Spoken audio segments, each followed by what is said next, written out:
warm welcome from Germany to all participants and viewers of the Raisina Dialogue. Herzlich willkommen aus Deutschland. I'm Amrita Narlikar, President of the German Institute for Global and Area Studies, GIGA, and a non-resident senior fellow at the Observer Research Foundation. Today, in cooperation with the Konrad Adenauer Stiftung and for Raisina Dialogue, I am delighted to be speaking with Annegret Kramp-Karrenbauer, Germany's Federal Minister for Defense since 2019.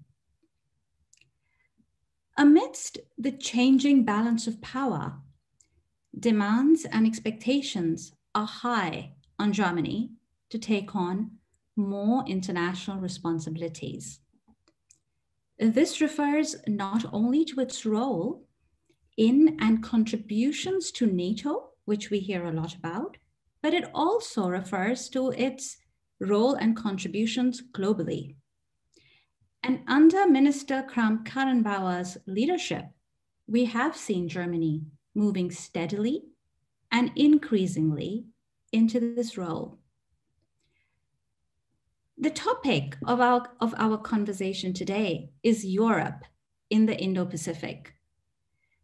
Before we talk about Europe, though, let me set the ball rolling by asking you, Minister Kramp-Karrenbauer, a question about Germany in the region. So just a couple of years ago, there was great reluctance in German policy circles to even mention the Indo-Pacific.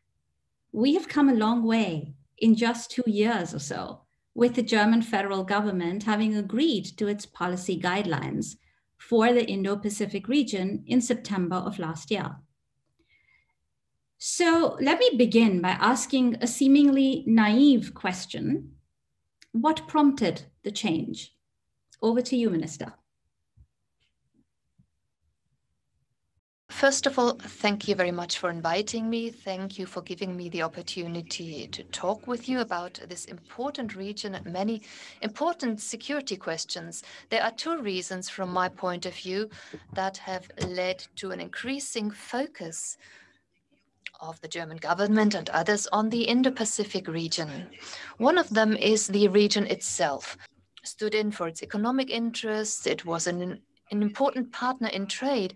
But in recent years, we have seen China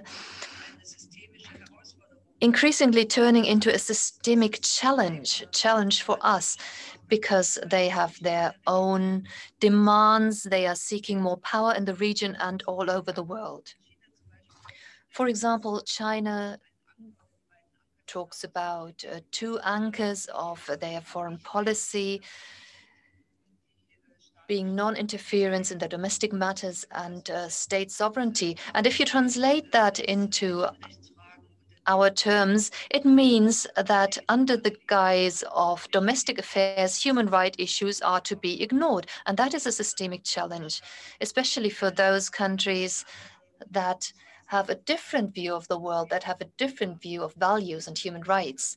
So we have to find an answer, response to this development, and our partners, the like-minded states in that region, quite rightly expect European nations, including Germany, to come to terms with that and deal with that. Thank you very much, Minister, for that very clear answer, getting us off to a great start. So you mentioned the like-minded countries in the region are looking to Europe. And we know that a European strategy is being developed towards the Indo-Pacific. Could you say something about what should be the collective goal of such a strategy? And also, where do the difficulties lie in developing a joint approach for the European Union? We've seen the German guidelines, we've seen the French approach to the Indo-Pacific. We've also seen the Dutch guidelines come out, and there are already some interesting differences there. So how is Europe going to put this together?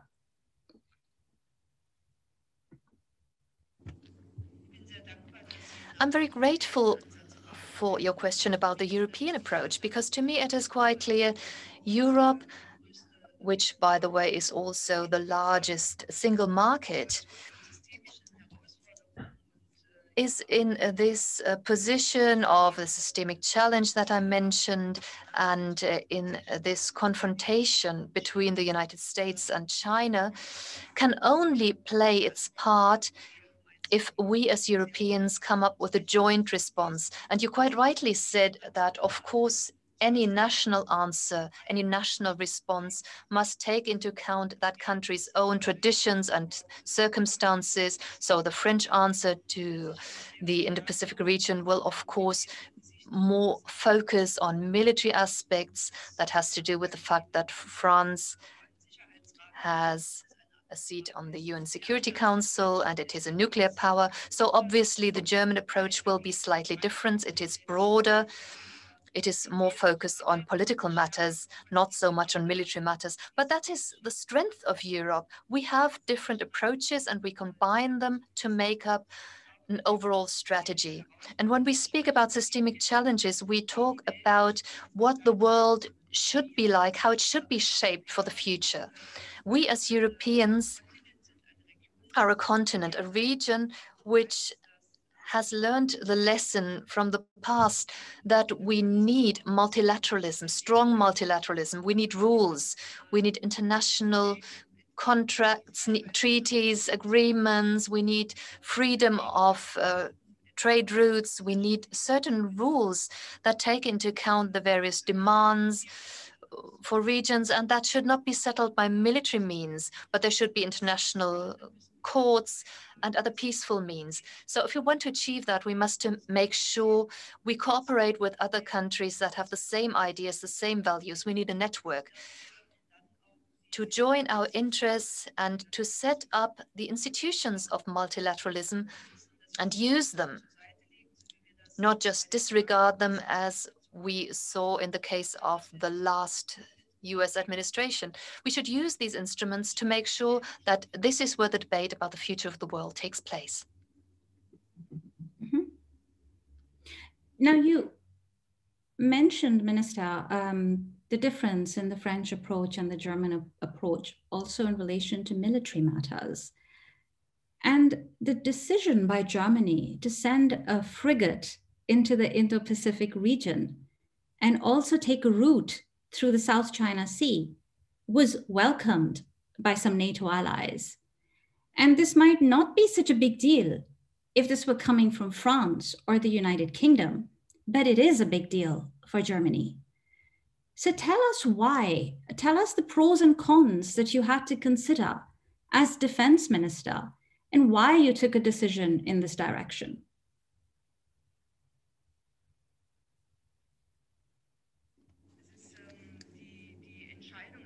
The decision to dispatch a frigate to the Indo-Pacific region is a logical conclusion to the Indo-Pacific guidelines, because in those policy guidelines, we laid down various aspects of the region. We looked at the region from various aspects. We formulated our response. And that policy means, among other things, that we need to secure the freedom of trade. And that, of course, includes freedom of navigation, free trade routes. Some time ago, Germany participated in activities in the Indo-Pacific regions. We sent ships to the Indo-Pacific. And so there were many invitations, many suggestions to dispatch a frigate. And I'm very happy to say that this year we will be able to do it. We want to use this activity to participate in the monitoring of the embargo against North Korea.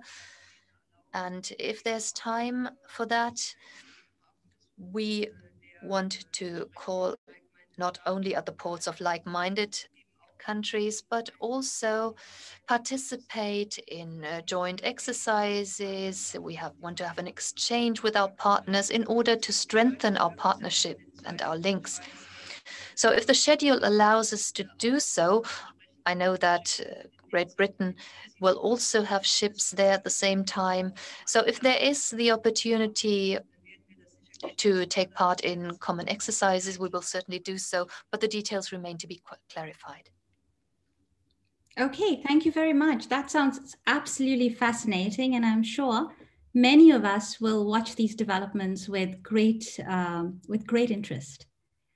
So you've already started touching upon the resources that Germany is committing to towards the region. Maybe you could tell us a little bit more on this. So what further commitment do you see as important coming from Germany in the future to help maintain peace and security and stability in the region?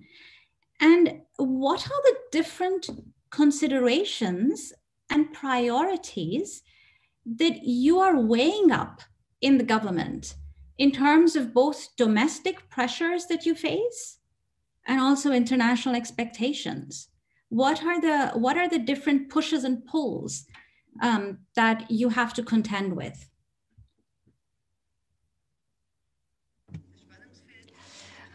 Well, these pressures and tensions are various. We need to make it quite clear that our commitment with partners in and for the Indo-Pacific region is not a commitment that is directed against a certain country. It's not directed against China.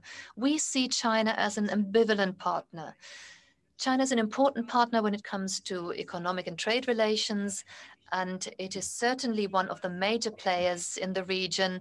It is not possible to solve problems such as climate change in the long run without China. But as I said, it is also a systemic challenge. So we need a broad approach, a political approach as well, to make sure we cooperate, we have a broad partnership, but at the same time, we want to make sure that we can have stable links with our partners in the Indo-Pacific region. There are various political fields of activity where we have done that in the past, also in the economic field, but we also want to make sure we cooperate in other fields, in the fields of defense, security. We want to enhance our cooperative activities. These can be common exercises, common training activities, but it can also be cooperation when it comes to procurement and modernization of the equipment of our armed forces. We are facing the same challenge. It's not just the question of regional players, it's also a question of a new quality of threats, hybrid threats, for example, disinformation campaigns, cyber attacks. These are new challenges that we are faced with. And sometimes there are new weapon systems, and this is where many countries can cooperate. And we can enhance that cooperation, support each other. That is an important part of our Indo-Pacific guidelines. Okay, that's very interesting. So you mentioned like-minded partners in the region. So let's move to the Quad. Australia, India, Japan, and the US working together as a grouping in the region.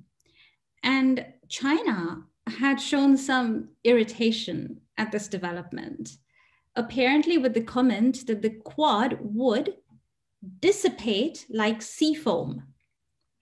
Now it looks like that the Quad has not dissipated like froth in the sea. It has become stronger.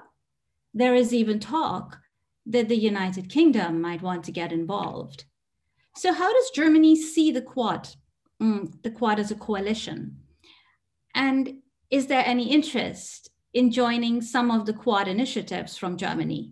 Maybe from the EU or the Alliance for Multilateralism platforms or some other types of platforms? We, as Germany, cooperate with many players in the Indo-Pacific region. For us, one important point of contact are the ASEAN member states. The ASEAN countries are very crucial, but of course the individual member states of the Quad and of ASEAN are crucial to us as well. And this is why we are not set on what form of cooperation we would pursue. That also is very valid when it comes to specific projects. In Europe and also within NATO, however, we are facing decisive months. In NATO, we're expecting a decision at the next summit on the reflection process, for example, and NATO will surely also, with a view to the Indo-Pacific region and with a view as to how to deal with China, which has so far not been playing a major role in NATO documents, decide on what path to embark on and how to respond to all of this. And the same applies to the strategic compass within the European Union. So over the next few months, we will see many discussions and debates.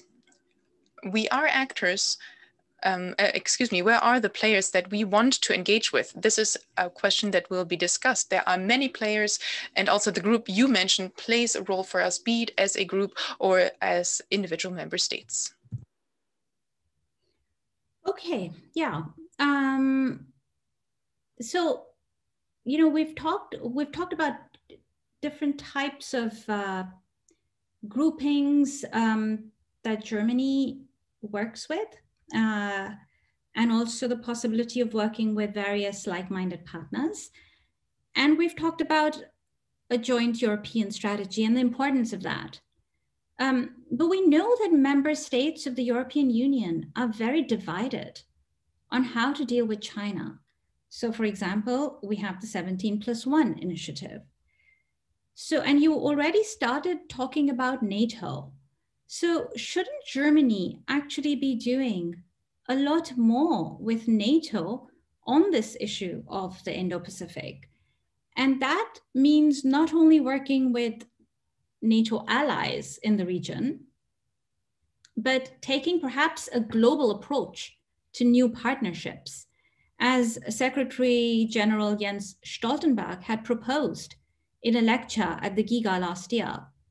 So allow me to invite you to say something about Germany's evolving role in NATO and perhaps NATO's potential evolution too into a broader coalition, not a broader alliance, but perhaps a broader coalition that does work with other democracies.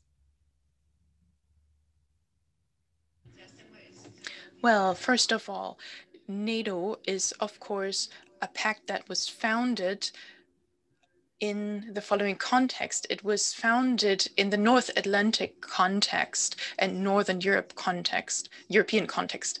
What we see right now is the following challenge. This pact that requires cohesion within NATO, and that applies to the EU too, it requires cohesion, that we strengthen this cohesion. That is our challenge. And quite rightly so, you just mentioned EU initiatives like the 17+1 initiative. We have seen that in times of the pandemic, for example, that China, for example, is conducting mask and vaccine diplomacy. And we have seen how China behaved in that context. And so there is an approach that tries to prevent a unity or a united voice among NATO or EU countries. And Germany has always wanted to make its own contribution to strengthening EU and NATO, both organizations respectively. And this is what we have been focusing on very much.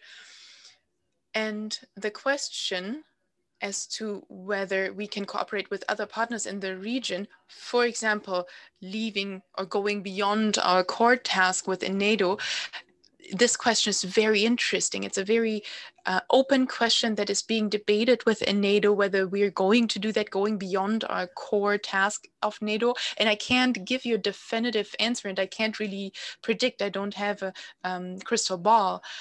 But NATO has always defined its goal of being not only a military alliance, but being an alliance of countries that are based on common and shared values and common and shared interests. And so that would mean that the network that we already have, the network of NATO plus other countries, friends or like-minded states, that this network and the cooperation within this network is being deepened. Whether there will be further changes beyond that, changes of strategy for NATO, will be one of the very interesting questions that we will have to answer over the next few months. Absolutely. We will be watching the space very closely and with much interest. So we've talked, I'm very happy to say that you, Minister, have talked quite a lot about values and the importance of shared values. So let me come to my final question, which has to be on India, because as you know, the Observer Research Foundation is India's highest ranked think tank with a global reach. And India is a democracy for all its flaws, like many of our flawed European democracies. And we saw the flaws in democracy also in the United States, for example, in what happened in early January. So speaking of another democracy and India, and the Indo-German relationship, yes, a strategic partnership, has so far been one where there have been high expectations on both sides. But somehow there's always something missing. So in German, we like to say, es gibt Luft nach oben. There is room for improvement. Mit Indien gibt es immer Luft nach oben. Why is this? Can the reaching out by Germany to the Indo-Pacific also be harnessed as an opportunity to deepen relations with India? And if so, how? Well, first of all, I very much share your assessment that democracies are not perfect. But of course, we also agree that out of all imperfect regimes and forms of government, democracy is still the best of the imperfect systems. And so in that sense, we do have a shared interest in working in a network and exchanging our views within a network, also to exchange ideas on how we can make our democracies more resilient and make them better. And so we all have our national points of view, surely, but we can still support one another and learn from one another. We have, in very different fields, established relations between Germany and India in the economy and also in many other fields. We also have good contacts in the military sphere. But as you said, I believe that at all levels, there is room for improvement. There is room to improve the contacts with India as an important player in the Indo-Pacific.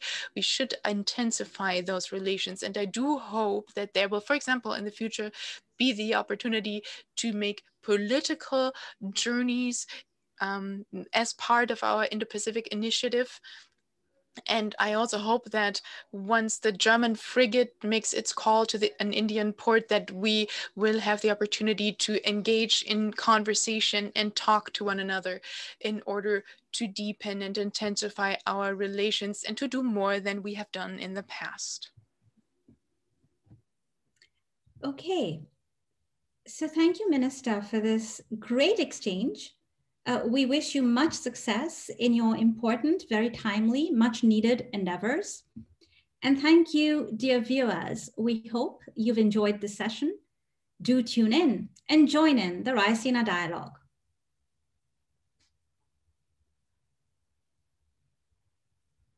Thank you very much for this interesting conversation and for the exchange.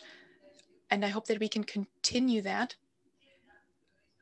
Once again, thank you so much for this interesting conversation, and I hope that we will in the future have more opportunities to talk to one another and to not only do that through a VTC, but to do that in a personal conversation. Thank you so much and have a successful Raisina Dialogue. Thank you so much.